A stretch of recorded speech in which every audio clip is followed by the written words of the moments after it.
సూర్యాపేట జిల్లా తుంగతుర్తి నియోజకవర్గం తిరుమలగిరి మండల కేంద్రంలోని ఎమ్మెల్యే క్యాంప్ కార్యాలయంలో ఇటీవల జరిగిన స్థానిక సంస్థల ఎన్నికల్లో గెలుపొందిన కాంగ్రెస్ పార్టీ సర్పంచులకు ఘనంగా సన్మాన కార్యక్రమం నిర్వహించారు.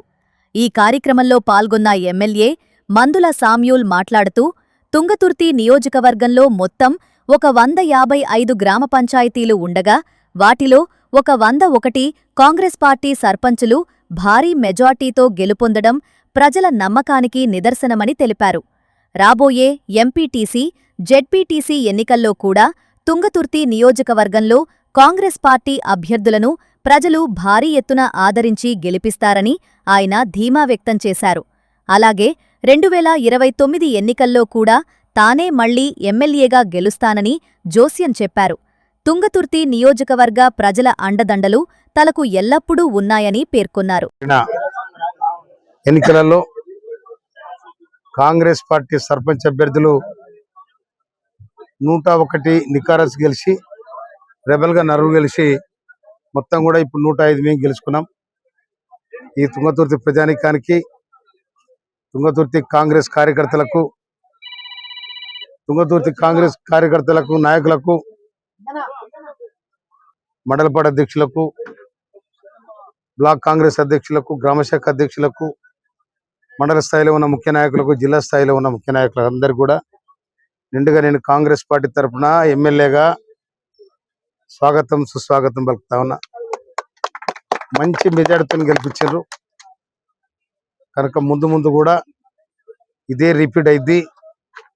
మందుల సామ్యాలుగా, ఒక ప్రజానాయకునిగా, ఒక ఉద్యమకారుడిగా నేను 2 సంవత్సరాలు పూర్తి చేసుకొని ప్రతి గ్రామంలో కాంగ్రెస్ పార్టీ వ్యవస్థను, అభివృద్ధి కార్యక్రమాలను అన్నిటి కూడా సమలితం చేసుకొని ముందు వరుసలో నిలబడ్డాను. కాబట్టి అందరు కూడా ఆత్మీయంగా అందరికీ ఏకమై 105 సర్పంచులు గెలిపించడం జరిగింది. వారందరూ కూడా నేను నిండుగా శుభాకాంక్షలు చేస్తా ఉన్నా. ఇప్పటికీ 3,445 కోట్ల రూపాయల పనులు తీసుకురావడం జరిగింది. గౌరవ ముఖ్యమంత్రి రేవంత్ రెడ్డి గారి నాయకత్వంలో సాగుతున్న ప్రజాపాలన ఇది ముందు కూడా 2029 కూడా ఇదే రిపీట్ అయింది కనుక ప్రజల చేత ప్రజల కోసం నియంతృత్వ పాలన దొక్కి ప్రజల చేత ప్రజల కోసం ఎన్నుకోబడిన రాజ్యం కాబట్టి ఇది. ఈ రాజ్యంలో పేదవానికి స్థానం ఉంది, బీదవానికి స్థానం ఉంది, దళితులకు స్థానం ఉంది, బీసీలకు స్థానం ఉంది, వెనుకబడిన అగ్రకులాలకు కూడా స్థానం ఉంది. కనుక అన్నిటి కాపాడుకొని కాంగ్రెస్ పార్టీ ముందు వరుసలో నిలబెడటానికి రేవంత్ రెడ్డి గారి నాయకత్వం బలపడింది. రేవంత్ రెడ్డి గారు మళ్ళీ వచ్చేసరికి కూడా వారి నాయకత్వంలో ఈ రాజ్యం వస్తుందని కూడా నేను ఈ సందర్భంగా మనవి చేస్తా ఉన్నా. మా ప్రజల దీవెనతోని, మా తుంగతుర్తి ప్రజల దీవెనతోని మళ్ళీ కూడా నేను ఇక్కడ ఎమ్మెల్యే అయితే కూడా ఈ సందర్భంగా నేను మనవి చేస్తా ఉన్నా. వారి దీవెన నాకు ఎప్పటికి ఉంటుంది, ఏనాటికైనా ఉంటుంది. వారి వెంటనే చూస్తాను. నా గెలుపు అంకితం, నా గెలుపు, ఈ సర్పంచుల గెలుపు కూడా తుంగతుర్తి ప్రజలకి అంకితం చేస్తా ఉన్నా కూడా నేను మనవి చేస్తూ, విధంగా ఇక్కడికి వచ్చిన దాదాపు 300 మంది నిండుగా సర్పంచ్ ఎన్నికలు సర్పంచులు తీసుకొని, వార్డు మెంబర్ తీసుకొని, ఉప సర్పంచ్ తీసుకొని అందరూ వచ్చారు. వాళ్ళందరూ కూడా నిండుగా నేను సన్మానం చేసినందుకు నేను ఎంతో గర్వపడతా ఉన్నా. కనుక ఇది ముందు కూడా జరగబోయే ఎంపీటీసీ, జెడ్పీటీసీ ఎన్నికలలో అందరూ సమన్వయం చేసుకొని ముందు వరుసలో నిలబడి మొత్తం కూడా ఇలా కాంగ్రెస్ పార్టీ గెలవాల్సిన అవసరం ఉంది.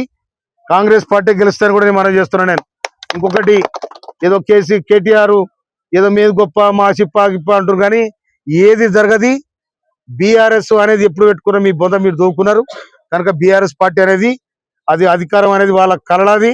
అందుకోసమనే కేసీఆర్ ముంచిండ్రు, తల్లి అన్న చెల్లెలు బావ అందరు కలిసి ఆయన పారమీ తెచ్చారు ఇప్పుడు ఇక అటు చేసి. కనుక అది ఏమన్నా కానీ ఎట్లా కానీ వాళ్ళ కుటుంబం వాళ్ళ లెక్క. కానీ కాంగ్రెస్ ప్రభుత్వం ప్రజల మధ్య చిరస్థాయిగా నిలబడద్దని కూడా మనవి చేస్తూ, ఇటు కార్యక్రమాన్ని సన్మాన కార్యక్రమం సహకరించే మండలపాటి అధ్యక్షులకు, ముఖ్య నాయకులకు అందరికీ నిండుగా శుభాకాంక్షలు తెలియజేస్తూ నాయకత్వం